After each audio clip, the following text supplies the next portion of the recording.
Welcome to a special breaking news episode of the Buckeyes Tomorrow Morning podcast. I'm Tom Orr, joined by Tony Gerdeman of BuckeyeHuddle.com.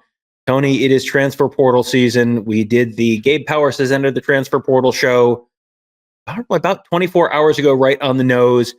Now, Tony, we get to do the Jaden Ballard has entered the transfer portal show. Yep, fourth-year junior for the Buckeyes. Hits the portal. I almost want to say finally hits the portal because it's a guy that fits the profile of somebody who normally does it a little bit earlier than their fourth year. But yeah, a special teamer for Ohio State, another special teamer for Ohio State hits the portal.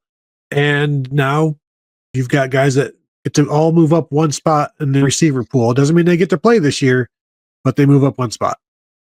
Well, and it's funny because in the Michigan game, you saw Jaden Ballard make one of the biggest plays of his career, and that was downing a punt at the 2. It was in the third quarter, I believe, and they killed the punt down inside the 2.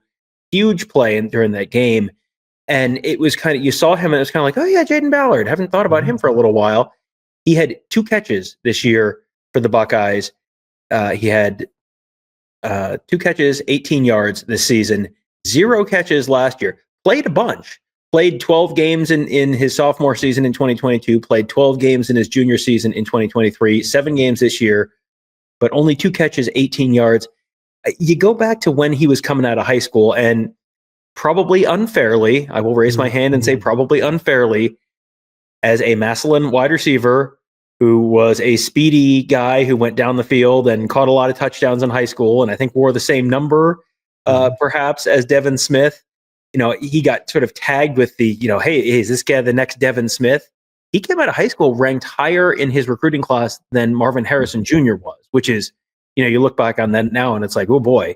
But he came in and was like, oh boy, if, as soon as this guy sort of puts it together, this is going to be, he's really going to be a weapon for them.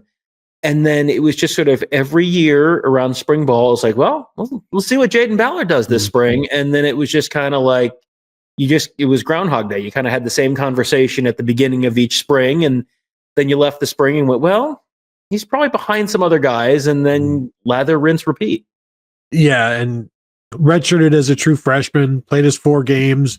But then you see as a redshirt freshman, 8 catches, 155 yards. Now, most of that was in the Toledo game, but you saw something, and then okay, all right. Then you'll build on this, and the story that I would always tell is that Terry McLaurin, Paris Campbell, Johnny Dixon didn't get their first catch as a Buckeye until their 3rd year. So don't worry, that's all good. And then he plays his redshirt sophomore year, his 3rd year, and does not get a catch. Sees offense in 7 games last year. Has seen offense in only 6 games this season.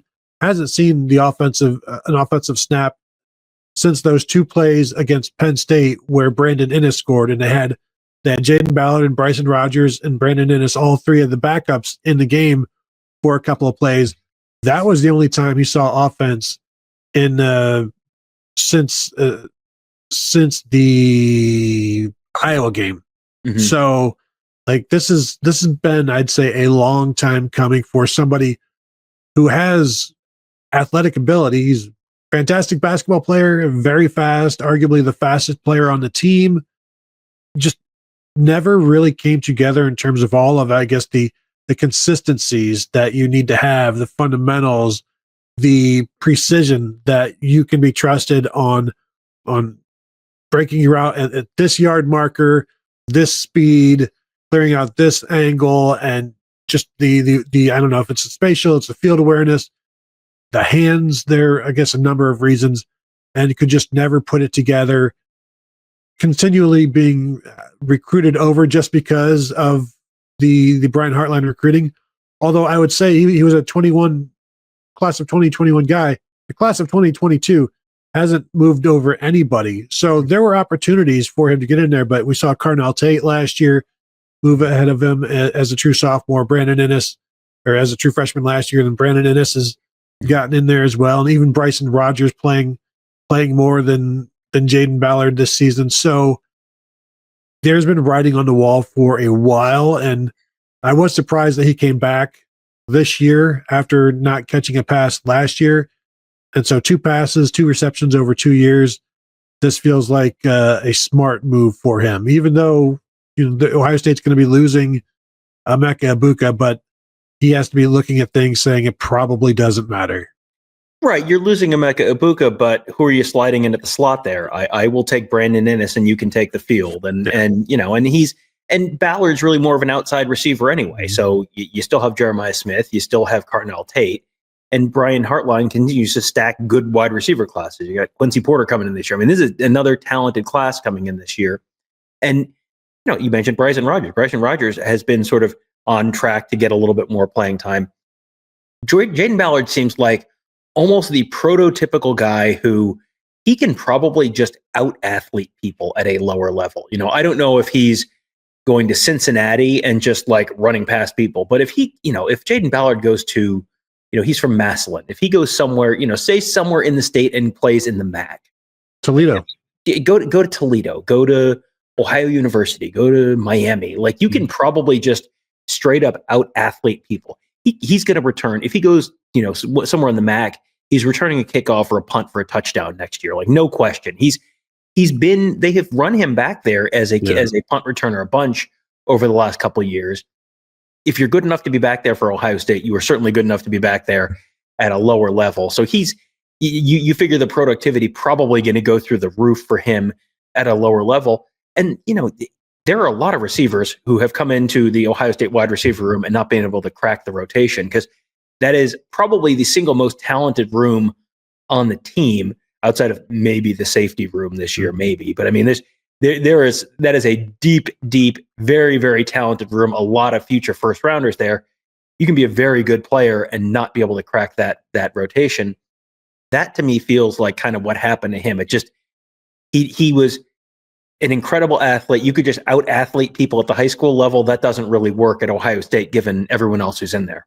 I do wonder if he looks at the Julian Fleming example of going to a lateral move and not getting the ball. This is his last go-round before the NFL. So this will be his 5th season next year. So you want to go somewhere where you can play and put up numbers. And I think the MAC or something similar would be a good move for him, because if you transfer over to a Penn State or something like that, or a Minnesota, you're pushing your luck in terms of getting the ball. So I'd go somewhere where you can be seen, but also where you can put up numbers, and everybody can be seen if you're putting up numbers. Yeah, for sure. So we'll see where Jaden Ballard ends up. It's going to be interesting to see what happens. This is 2 guys in the portal now. As you mentioned earlier, these are 2 guys who are contributors on special teams. Gabe Powers is on all the kickoff coverage teams. Jaden Ballard on the punt coverage team. Like now you're losing guys in the middle of the season with a college football playoff game on deck, less than 3 weeks away. Now, based on the Tuesday night college football playoff show, looking like the Buckeyes will very likely be hosting that game, quite possibly against Tennessee. We'll see how that all shakes out on Sunday with the college football playoff selection show.